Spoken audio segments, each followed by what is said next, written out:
We're gonna watch a video right here though. Icecrown Citadel Dread Expanse here. Used to be one of my Discord mods. And he has made some pretty sick videos. I want you guys to watch this. This is 4 years ago. And welcome to the Dread Expanse. I'm Etch the Quack, and I hope you're having a less quack day than myself. Today we're going to be talking about Icecrown Citadel, the home of the Lich King, because I think Icecrown Citadel, and in turn Icecrown, was a part of Ulduar. And by the end of this theory, I'll have to be able to prove it and explain why it may be important to the future of BFA and World of Warcraft as a whole. I've been working on this theory for a while, and I guarantee if you manage to get to the end of this one, you'll walk away shocked, but enlightened. So to begin, let's start with the basics. The general assumption about the size of Ulduar is it stretches from Mimron's workshop, at the back of the raid, all the way to the Storm Peaks. There are also the missing Halls of Valor that were once a part of the facility, and are now missing. These factors alone make the facility big, however I think Ulduar is bigger. Why? Ottawa? Well, I think Ottawa is bigger. These are auto-generated subtitles, so don't take them too seriously. boundaries of Ulduar are generally assumed, and the assumption was the boundaries stopped at Zul'Drak and Icecrown. The reason being, these two locations at the time and for the longest time have had little to no evidence proving they would have been a part of a Titan facility. That was until BFA, Zandalar, and Uldio. Zandalar fully confirms trolls can, and have, occupied and redesigned Titan facilities in a similar way to the Night Elves. Here's the interesting thing though. Atal'Dazar and King's Rest, like the Seals of Uldia, are most likely a part of the Uldia facility.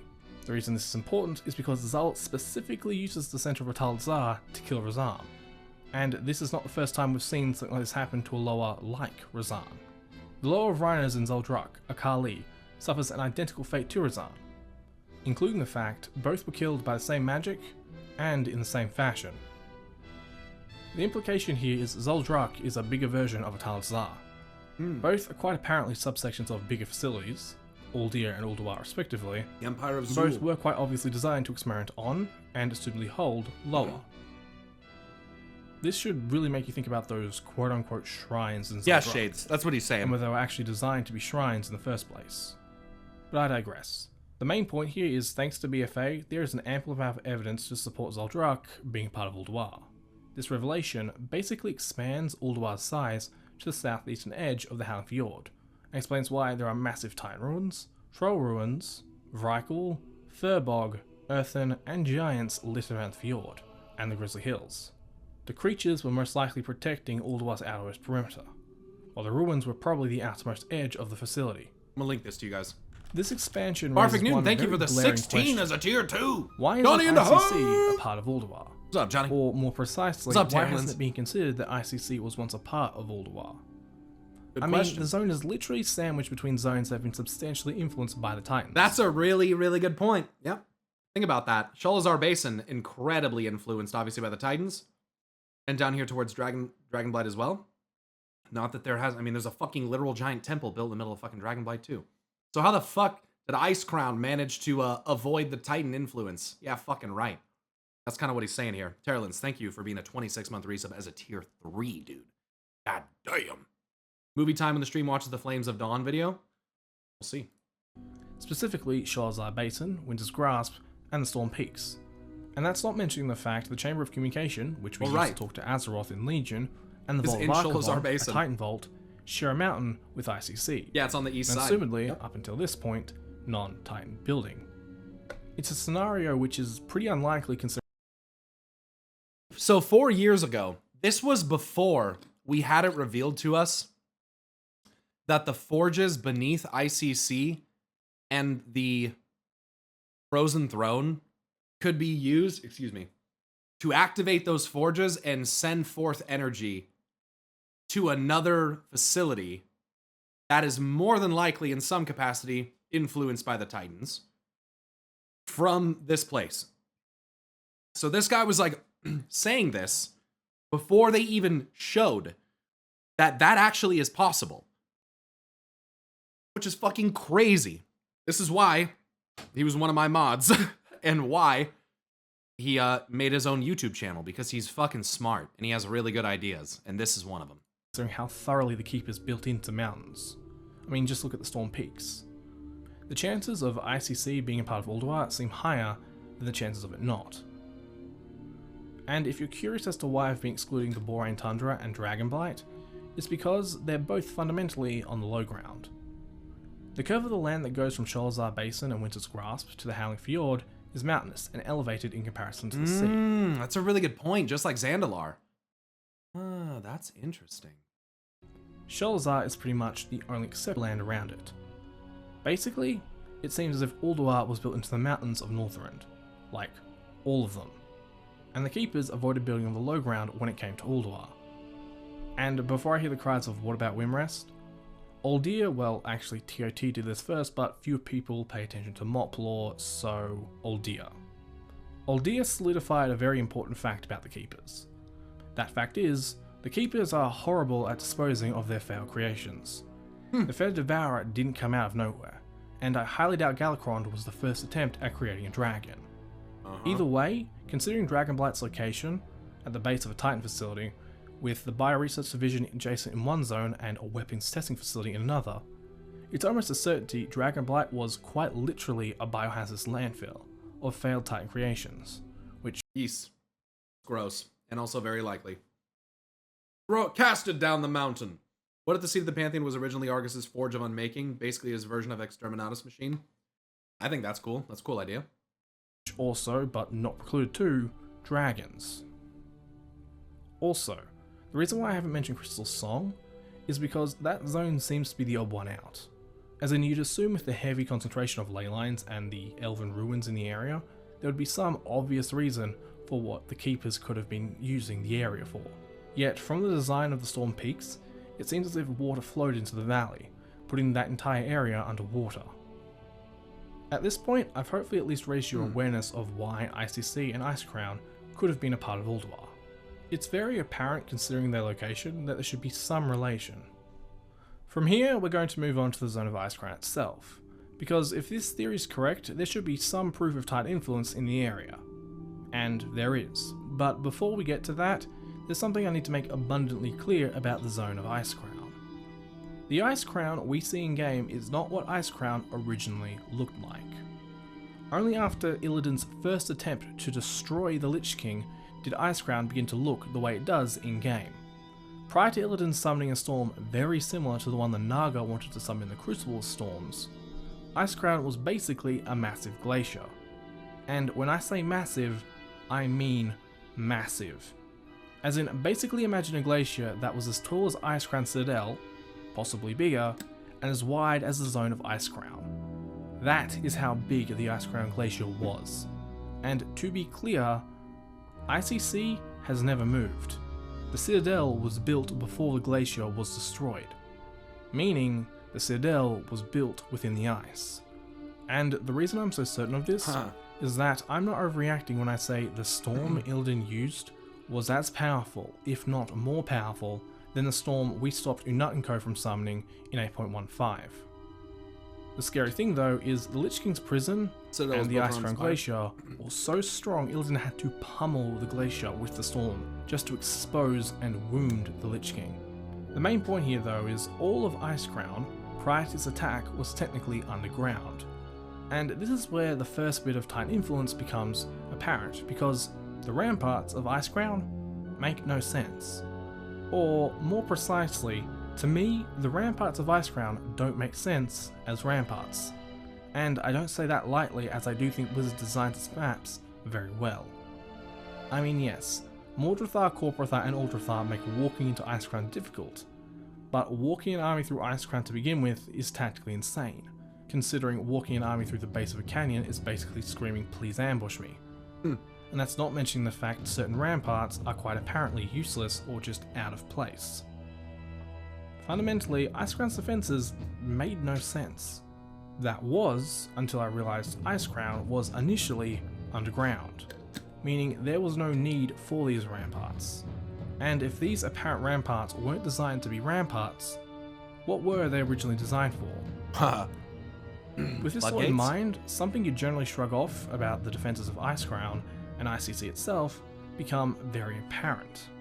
The ramparts don't only make no sense because of their positioning, they also make no sense because of their size. The ramparts are too big. They're fucking huge. They're not designed to hold mortals. They're designed to carry giants. They're designed to carry Titanforged. To explain that statement a little further, think about it like this. The Nerubians and the Nathrezim had a hand in sculpting ICC. The assumption's always been they actually built the citadel and the surrounding defences. There's just one problem with that. Both species build to their own needs. Take the necropolises the Scourge use. They are basically floating Nerubian ziggurnauts. They're designed to hold the Rubians, not giants. The only exception to that rule is Naxxramas. However, Icarus and all the other ziggurnauts are designed for mortals. As for the Nathrezim, you could have quite easily convinced me they constructed Icecrown's defences if the buildings weren't so far underground. The Nathrezim don't do underground. I mean, hell, they barely do buildings. Naxxramas was basically a desolate rock with backed spires. The Nathrezim build with their wings in mind, so the ramparts of Icecrown and their size don't fit their architecture either. This leaves one credible possibility behind the design of ICC, and if this was any other location in Azeroth, I'm almost certain this would have already been agreed upon, especially with the fact Icecrown was initially underground. The Rathars and ICC were originally built by the Titans and redesigned by the Nerubians and the Nathrezim. And before I hear someone say, but it's stated they built ICC, the Elves built the Temple of Elune on the Broken Shore. Yeah, it's also on top of a Titan facility. Yeah. The Zandalari built their empire from nothing. Also but a Titan facility. Used Titan infrastructure for Desire Lore. This list goes on, but I think I've got my point across. Built in WoW is no guarantee of original design. And honestly, of all the species that would be qualified to redesign a Titan facility, is it really that hard to imagine the Nerubians or the Nathrezim find the effort This is easy? pre-Shadowlands, yeah. So he's saying in doing all this without that information. So when it comes to the smaller details about who built ICC, who built the sword and the stuff like that, he doesn't know that yet. So just keep that in mind. The OG Frozen Throne, the Ice Spire, is still inside ICC. Yep. And the Frozen Throne's literally crafted out of Serenite. Like, the fuck? I mean, with the Nathrezim alone, Crazy. just look at the redesign of Antorus. Anyway, ICC and the ramparts of Icecrown Good seem theories. to Yeah, for pre-Shadowlands, it's really good. be designed for the Titanforged. This part of the theory is strengthened by one recurring Titan design and 3 major locations within Icecrown, specifically the Shadow Vault, Jotunheim, and Ymirheim. How? Well, the Titan design I'm referring to is the spire design of the Temple of the Earth located in Deepholm. Shinzai's favorite When place. first introduced, the Temple of the Earth's design was fairly unique. No other Titan facility really matched it, and we had just walked through the halls of Ulduar. This is in very Ra. similar to Oribos. On top of this, its purpose was also quite unique. The Temple of the Earth was designed to hold the World Pillar, a Titan-made stone that bore the weight of all elemental and magnetic force in Deepholm. If the World Pillar was removed, Azeroth would have fallen into the elemental plane, fusing the physical plane and the elemental, and causing untold havoc in the process. Keep that point in mind for later, and the fact you can see the circle of stars right above the temple. This spire design didn't turn up again until WoD, and unless you were looking for it, you probably would never have noticed it. Bladefire Citadel in Frostfire Ridge is a version of the Temple of the Earth. It was created by the ogres who are ancestors of Titan creations, and so it's highly likely it's a form of Titan design in some way. With Bladespire, pay attention to the name and the fact it's located in a frozen wasteland. The next time this spire design appears, it's in a place that it really shouldn't have. Bladespire Citadel, Icecrown Citadel. Both in the Frost areas. That is a good point. The Temple of Elune on the Broken Shore was once a Titan facility, redesigned by the Night Elves. This temple fits the same Titan spire design with an elven twist. Take note that this time, however, the spire sits aligned with a ley line that the Legion was able to use to invade Azeroth. There's also very large runes on this place, one of which looks like similar to a Domination rune, actually. That 3 symbol rune shows up a lot in Domination. We needed the Pillars of Creation to access the main Titan elevator, and the features of the main area within the Tomb of Sargeras. Do they happen to remind you of anything? I'd also like to add now, During the last mission of the Scourge campaign in Warcraft 3, Arthas has to unlock 4 obelisks to access the main area of the Frozen Throne. An almost identical feat we have to mimic with the Pillars of Creation to access the deeper areas within the Temple of Elune.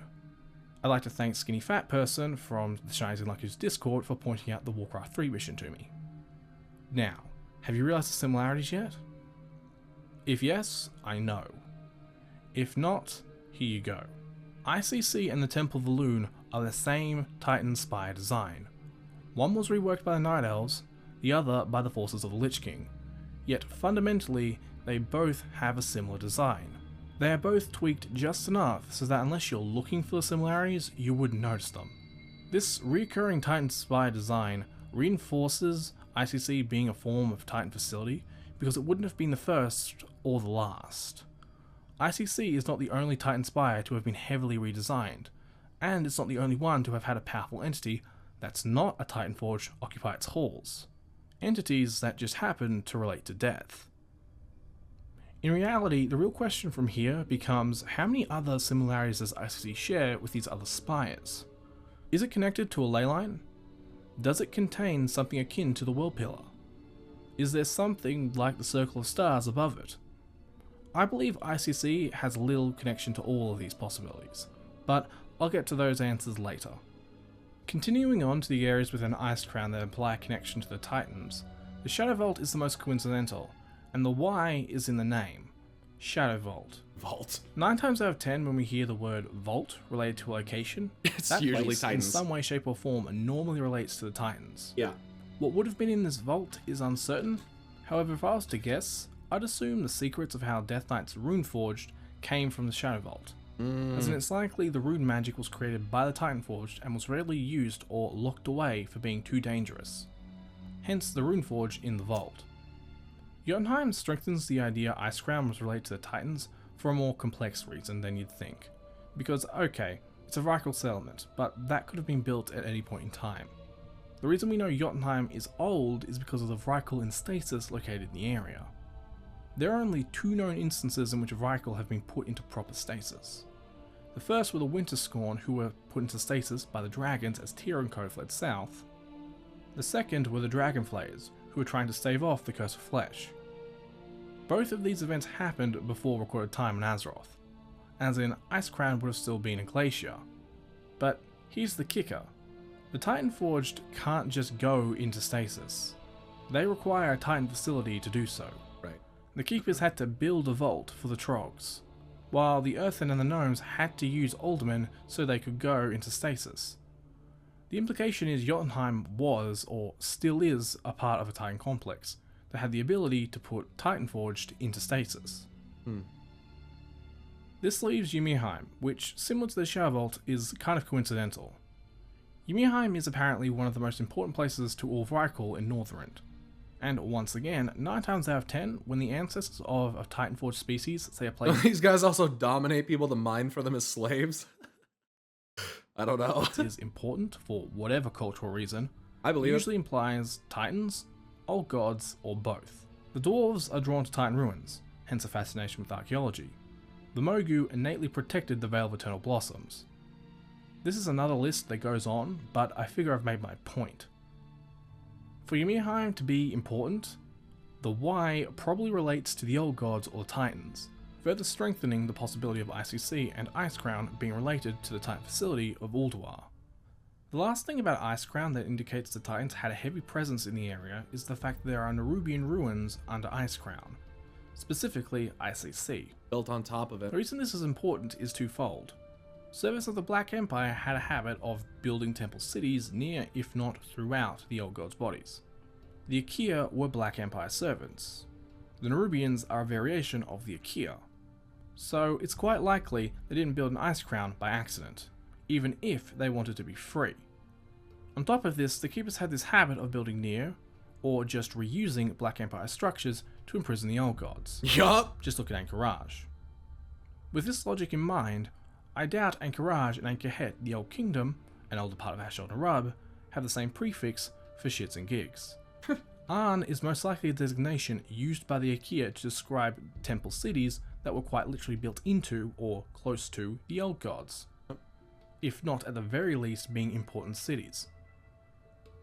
The fact Ankh-Khet / Ashdod-Narub runs all the way from the bottom of Winter's Grasp to the Argent Tournament grounds heavily implies the ruins under Icecrown were most likely reused by the Keepers in some fashion, as the city is too close to Ulduar for it not to have been noticed by the Keepers. Further evidence to support this is the Nerubians' use of Obsidian Destroyers.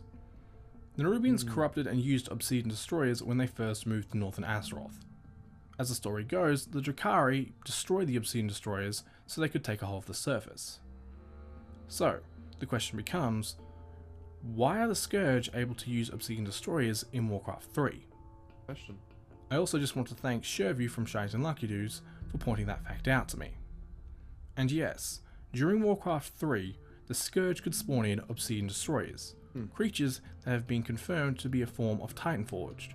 So, how did they obtain more? It's pretty The crazy. answer is surprisingly simple. There were most likely more Obsidian Destroyers in Ankh-Khet. We know, thanks to the island expeditions in BFA, there are subterranean versions of the Tol'vir. It wouldn't be surprising if similar subterranean Tol'vir with Obsidian Destroyers were used to guard Ankh-Khet, especially when you consider they were originally created in the Forge of Wills within Ulduar. However, it's also possible the Nerubians could have, or still have, a working forge similar to the newly discovered Tol'vir. This specific speculation implies a lot, and also raises two important questions that tie into this entire theory. The first being, did we miss something important in Icecrown? I mean, it has the equivalent of Anchorage running beneath it. So, could Icecrown have been the uppermost reaches of the subterranean Ankh-Khet? Quite possibly.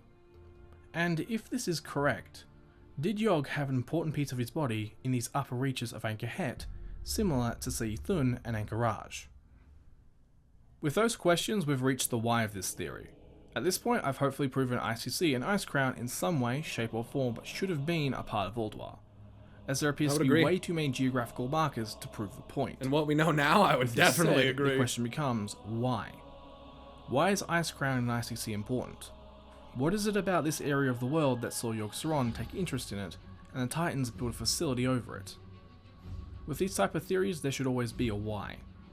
My answer to the why is simply death. However, before you roll your eyes, I'm not referring to the Lich King's presence.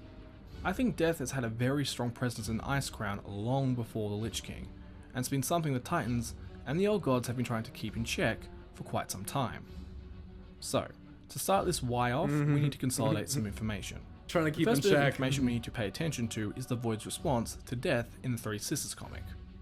I know this point has been beaten over the head with a stick by many, including myself, but bear with me. Death and the Shadow do not get along. No. This was hinted at back in Wrath with the hostilities between the Lich King and Yogg-Saron, but that aggression could have been chalked up to personalities. The Three Sisters comic makes it very clear the cosmic force of Shadow does not like the cosmic force of death. Yep. The second bit of information we need to draw attention to is the Titans' need to control death. This has been hinted at through expansions since Vanilla, but it's all really come to the forefront in BFA. The Keepers, in some way, shape or form, had to micromanage death to ensure they could reclaim Titanforged souls, and in some way, terraform Azeroth. With these two bits of information, a cascade of potent questions begins to flow. The first and foremost is, if the Void isn't friends with death, and the Titans have to control death to purge Azeroth of the corruption she faces, does that mean the Old Gods had to influence death to ensure her corruption? I think the answer is yes. All cosmic forces in some way, shape or form seem to deny death. The methods used are different depending on the group, but rarely does a spirit truly die. Rarely does any spirit experience true death. In the Old God's case, a spirit is either corrupted or consumed, becoming a part of the Void or a servant to it. So, similar to the Titans, the Old Gods in some way had to have been controlling where the spirits of the dead went. This is where Yogg-Saron comes into play. Because of all the lines and titles he touts, the one that sticks out the most is bow down before the god of death. To our knowledge, all the Old Gods held titles that made them distinct. Yogg-Saron, god of seven heads, N'Zoth, god of the depths, Sea Thun, unknown but probably something to do with chaos, and Yogg-Saron, the god of death. However, as I just pointed out, all cosmic deities, including the old gods, deny death. So the implication here is Yogg-Saron has some other connection to death that makes him distinct and worthy of his title. For the longest time, this point stumped me. That was until 8.1 and the reveal that Ice Crown, the zone itself, is an anchor that holds this world to the next. So I guess 8. I can't remember patches anymore. 8.1 is that's BFA, right? BFA, because Legion is 7. 8. Yeah, that's BFA. So that's before they fully expand on what that means. An anchor. But he's onto it. He's onto it. It's BOD? Okay. So Ice Crown's defining feature isn't the possibility of old god influence, or the arrival of the Lich King, but instead the influence of death, possibly dating back as far as prehistory, as Bwonsamdi is old, as in possibly older than Azeroth old. The reason this reveal is so important is because it ties together Yogg-Saron's title, God of Death, the Lich King's title, Jail of the Damned, and the infamous line, "There must always be a Lich King." How? Well, we know the old gods siphon and corrupt other magics. Best example of this is the Emerald Nightmare and Life magic. What we also know is these magics can and do fight back. Just think about every adventure we've had in the Emerald Dream. On top of this, it just happens death and life magic share a spectrum of magic, and are innately similar. So, here's what I propose. The old gods during the Black Empire tried to corrupt death similar to how they corrupted life. Yogg-Saron was the old god that made the attempt. I don't think he was able to corrupt death, because it's more dangerous and deadly than most magics, but what I think he was able to do was use the ley lines to connect to some form of true death, and siphon death's power. The eventual result would be the Black Empire in Ice Crown, as in some form of anchorhead. This would explain Yogg's God of Death title, and the fact Saronite has unique properties. No other old god's blood has the properties of Saronite. Yep. The stuff is near indestructible, and seems to only be vulnerable to itself, or a massive amount of light magic. Void Invasion If I of was to Shadowlands? guess, the reason Yogg's blood turned out the way it did is because he figured out a way to fuse death magic into his blood, creating a mineral that has the properties of the void and death. You see, this is an interesting concept. I'm gonna let him finish. A mineral he could control. Sounds like he's talking about the Primus and Maldraxxus without even knowing who the Primus is at that point. Right. Yeah. Let's say, so this guy used to be one of my moderators, as was one of the other people he mentioned in this video. And let's just say that sometimes they just kind of seemed to like know things. Does that make sense? Sometimes they just kind of seem to like know things that they probably shouldn't know, or like hint at things that they shouldn't know. Not all of them, not this one, but there was 2 in particular who I'm not going to name, that they would just kind of sometimes just kind of say things that I'm like, what the fuck? Like, where, like, what? And, you know, I just kind of think that there's always a chance that people like me, people like Etch here, were subtly influenced by unseen powers that we maybe didn't even realize were what they were. So I'm just going to put that out there. I'm not saying that that's what happened for sure. I'm just saying that there were times that it was, you know, it's like, what are you saying? Without the fear of death pushing back. You never know. Think of something akin to the Drust in how they use death magic, but don't necessarily have to deal with the undead. But that doesn't. I'm not saying that this is not like his own theories or anything like that. That's not what I'm trying to say. I'm just saying that like that sometimes there were little things that might lead you in a direction. So. I mean, I don't think it's a coincidence Yogg was kept fairly separate from the undead and the Scourge, but still apparently had a relation to death. Yep, through Not Serenite. mentioning the similar coloring of new and specific death magic animations. It's funny what he says about the Drust, because Shinzai thinks that the Primus is related to the Drust as well. Which would kind of actually be crazy and pretty fitting. I think that'd be sick as fuck, actually, if they did something like that. And Saronite. This brings us You to had your Dreadlords on your mod team. Basically, yeah. Basically. Yeah. Yogg-Saron's downfall. After the Well of Eternity, there is no way the Keepers weren't aware the old gods were siphoning from the Leyline. But I was corrupted, and I'm still corrupted, by the Shaw of Pride. And so I wasn't able to see, you know? So that was the problem. So you exchange your Dreadlords for a Hosen with a tenuous grasp on editing skills. Yeah. Yeah. And it's almost a guarantee they figured out what type of magic Yogg was attached to.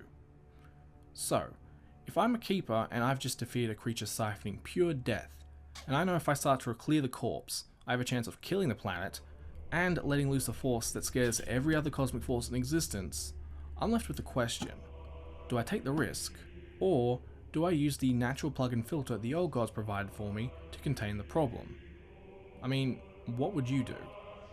I think the Titans took the plug-in filter option. I think they left most of Yogg's body intact, hence why we can find what looks to be a piece of an old god in the Weeping Quarry with an ice crown. Yogg wasn't joking when he said, "The shadow of my corpse will choke this land for all eternity." For this plan to work though, and ensure Yogg didn't reclaim his power, I think the Keepers removed something of importance from Ymir-Heim. Whether it be the brain we fight in Ulduar, or something else, I'm unsure. But the location of Ymir-Heim would have been one of the highest places in Anchorhead during its prime. And I think, hold on, this thing that he's saying about the old gods siphoning different powers, I think that he's dead on with something. Because Yogg is death, N'Zoth is clearly flame, fucking Yashiraja's head, I don't know about you guys, at least in his art, it looks like he's got fel in his brain or something, or maybe even nature magic, I'm gonna be honest with you. The fucking story linking the similarity in Yashiraj getting ripped out and Illuna here getting ripped out is kind of seeming weird at this point. It's like, what the fuck did they actually pull out? What are they implying with that? Like, what is that? So something to think about in terms of like the old gods each potentially having tapped into some kind of power in addition to their own. Isn't Yashiraj whatever about Rebirth and Hearthstone? I don't really play Hearthstone, so I don't know. His breath is green. Right. N'Zoth, to me, likes to put his fingers in a lot of pies. I mean, I think it's very clear when you look at those who have been directly influenced by N'Zoth the most, what power they typically wield. And then we got to N'Zoth himself, and you literally saw fire in his head. So let's go ahead and kind of just focus on that one, because I feel like that is kind of the primary flame and shadow. Seems to be kind of like the main thing for him. That definitely makes him different than Yogg-Saron, I would say. Weren't the old gods tapping into Azeroth's power?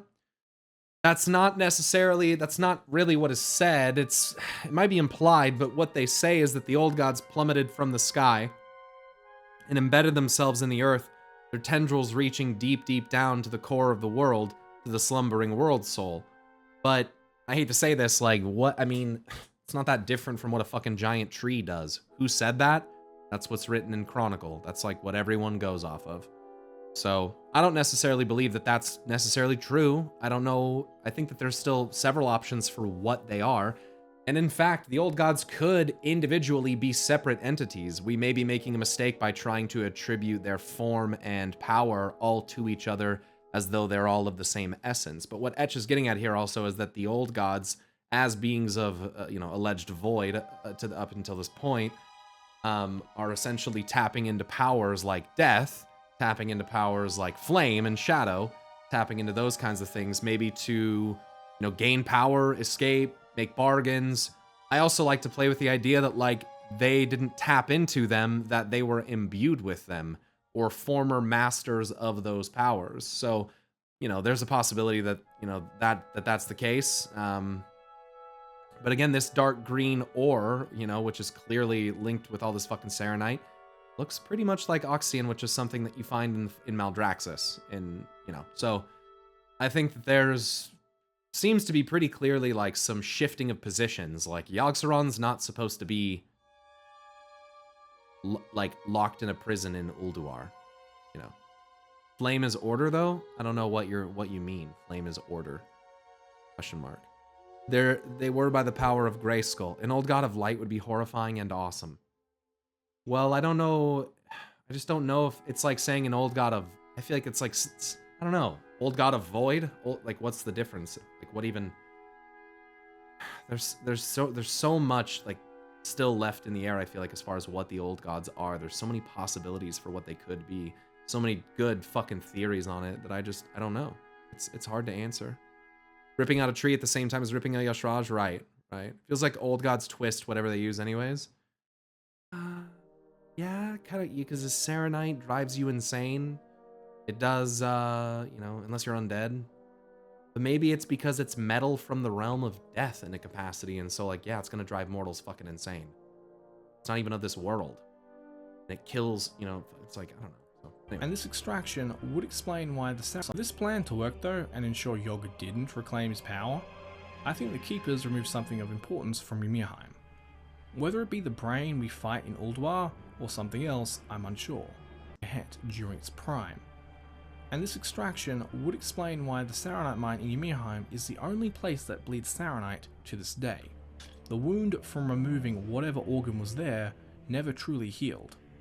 Following this extraction, I think the Keepers installed the original Titan version of ICC into Yogg's body, specifically over the ley line Yogg was attached to, and had ICC act in a similar way to the Temple of Earth in Deepholm. The aim being to contain, mitigate and hold the spread of death magic from the source, using that massive pillar of haunted ice running through ICC as a world pillar equivalent. Then, for good measure, if the Keepers hadn't already, capped the citadel in an egregious amount of ice to reinforce what was already there. I mean, I doubt Kil'jaeden encased the Lich King in ice for no reason, and I doubt the Keepers had Glacier the Lockdog, I think so. Part of Ulduar for no reason. Could Argus be the Sky Father to Azeroth's Earth Mother, like in many mythologies? They both know pain, maybe because they were both separated and chained to be used? Yes. Yep. Pretty much that. Yeah. By their children, I think. Or something pretending to be their children. I don't know what the Titans are at this point, but I'm fine with them just being their children. Because that's very, you know, kind of fits with mythology, you know? Y'all remember the crazy spell Illidan was doing in Warcraft 3 to destroy the Frozen Throne? He failed because of Malfurion and the others, but it seems insane to me that he could do that from Eastern Kingdoms. Yeah. Illidan, yeah. He's a bad motherfucker. He's powerful. The Golden Wow, similar to the real world in certain circumstances, seems to slow the spread of death and decay. All in all, this specific point of the theory is how I think Ice Crown got its name, as in the ice is literally a crown placed over an old god's body. The final part of this plan, and the part I think was the most important, revolved around keeping the brain of Yogg alive and connected to Ice Crown, while also keeping him imprisoned. Why? Well, there must always be a Lich King, and where I know that line is the most contentious line to come out of Wrath, in BFA I think the line got validated. When Lady Waycrest dies, Gorak Tul is unleashed, and he makes it very clear that the corruption of death magic and her death allowed his return. The Titans couldn't kill Yogg just because of Azeroth. They also had to keep his sentience connected to Ice Crown, because if they didn't, death would have been unleashed upon the world. As Gorak Tul states, death is an inevitable force that stalks us at every turn. Death is not stagnant. ICC and the Ice Crown Glacier would have only done so much. There always needs to be a mind suppressing the death within ICC.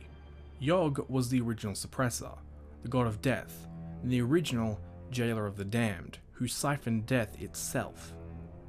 When Lich King arrived, he stole Yogg's people, stole the old god's blood, literally built an army off the old god's back, but only inherited the burden of death after Yogg's defeat at our hands. The title of Jailer of the Damned was only given to the Lich King at the end of Wrath, a title that when thought about made little sense.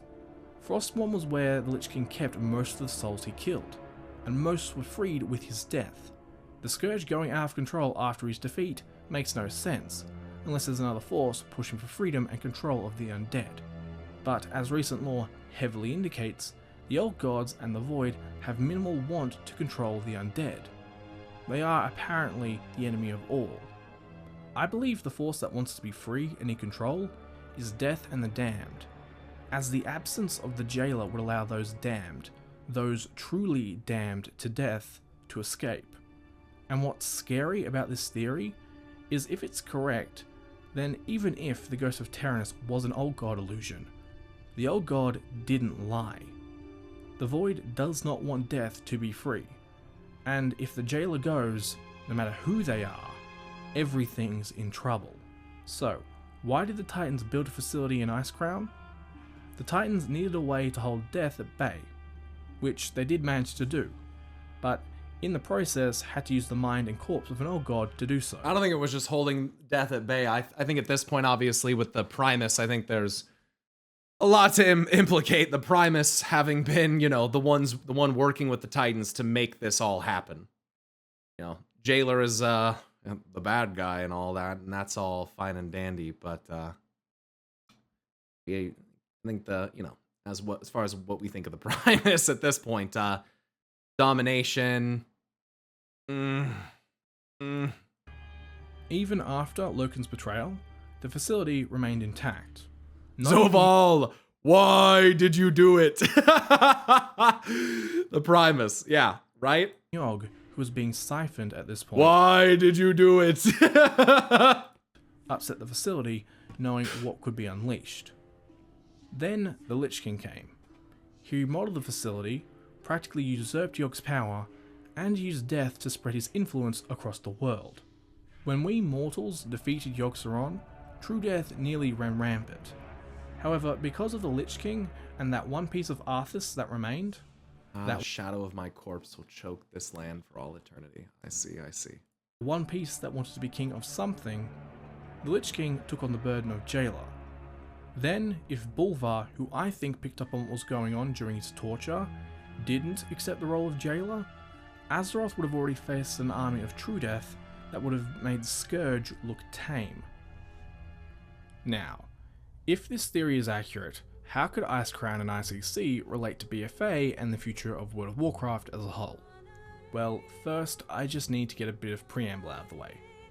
If you've watched the content that should have links in the top corner right now, then you already know where I'm going with this, and if not, here's the abridged version. N'Zoth is trying to outscheme True Death and take Azeroth before it arrives. If the Eternal Palace cinematic is anything to go by, N'Zoth is not winning, and by the end of BFA, N'Zoth and us may lose Azeroth. Sylvanas will be the cause of this loss because whether she knows it or not, all her actions have benefited True Death in some form. I am also under the impression True Death made Sylvanas War Chief, and plans to cause an event similar to what would have happened with Deepholm had we not restored the World Pillar, as in causing Azeroth to fall into another realm, specifically the Shadowlands or another realm of death. Yeah. So,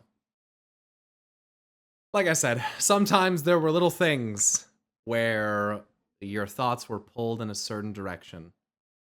And it's probably no coincidence that I also said that Sylvanas would break the barrier between the realms. So, there's a common theme. There's something has occurred here, if you can't tell. What left out of those videos was the why and the how, which I'll explain now as they incorporate. It seems we might have been led along a little bit of a similar path of thought about this. I haven't already guessed. I'm under the. Are we talking inside info? I think potentially, without even me or this guy realizing it until much later. But yeah, I think so. I'm kind of starting to think so. Assumption the damned, the Lich King's charges, represent death, and the Lich King is their warden. I also think the damned set Sylvanas on the path to eventually free them, by making her War Chief, and by playing on her personality, as well as her well-known obsession of wanting to master death. The reason they did this is twofold. They are avatars of true death, and wish the end of everything. How are the damned going to achieve this? Well, as N'Zoth whispered, his crown will open the way, which as you can probably tell by now, I think is ICC.